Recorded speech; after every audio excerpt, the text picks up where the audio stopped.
તો આ તરફ દહેગામના બહિયલમાં જૂથ અથડામણના આરોપીઓના કાયદો પાઠ ભણાવાશે. કાયદો પાઠ ભણાવશે અને નવરાત્રીમાં હિંસા કરનાર અસામાજિક તત્વોના ગેરકાયદે ઘર દૂર કરાશે. લુખ્ખા તત્વોના ગેરકાયદે દબાણો પર તંત્રનું બુલડોઝર ફરી વળશે. ગેરકાયદે દુકાનો અને મકાનો સહિતના દબાણ દૂર કરવા તંત્રએ કવાયત તેજ કરી છે. તંત્રએ શાંતિ ભંગ કરનારા 150 લુખ્ખા તત્વોના ગેરકાયદે બાંધકામની ઓળખ કરી લીધી છે અને અસામાજિક તત્વોને દબાણ હટાવવા તંત્રએ નોટિસ પણ પાઠવી.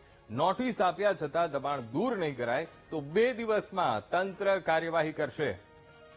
તો આજ મુદ્દે સંવાદદાતા મેહુલ ફોનલાઈન પર. મેહુલ, દહેગામના બહિયલમાં જૂથ અથડામણના આરોપીઓને હવે કાયદો પાઠ ભણાવશે.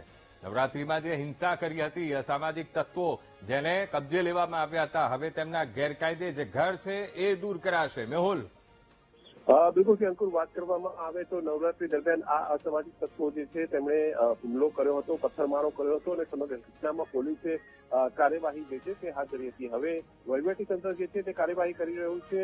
જે નોટિસ જે છે લગભગ 150 થી વધુ લોકોને નોટિસ આપવામાં આવી છે. તેની અંદર 70% થી વધુ જે લોકો છે તે એવા લોકો છે કે જે આ હિંસાની અંદર તેમની ધરપકડ થઈ ચૂકી છે. ગેરકાયદેસર જે દબાણો કરવામાં આવ્યા છે તેને દૂર કરવા માટે આ નોટિસ જે છે તે પાઠવવામાં આવી છે અને માહિતી મળી રહી છે તે પ્રમાણે આગામી 2 દિવસની અંદર આ દબાણો દૂર કરવા માટે જે છે તે કાર્યવાહી પણ હાથ ધરવામાં આવશે અને તમામ જે લોકો છે તેમને 2 દિવસનો સમય જે છે તે આપવામાં આવ્યો છે. વહીવટી તંત્રએ ગઈકાલે જ આ નોટિસ આપવાની પ્રક્રિયા જે છે તે હાથ ધરી હતી અને 2 દિવસની અંદર સામાન દૂર કરી અને જે દબાણ જે છે તે દૂર કરવા માટેની કાર્યવાહી હાથ ધરવા માટેની સૂચના જે છે તે આપી દેવામાં આવી છે. અંકુર, બિલકુલ મેહુલ, સમગ્ર માહિતી સાથે જોડાવા બદલ આપનો આભાર.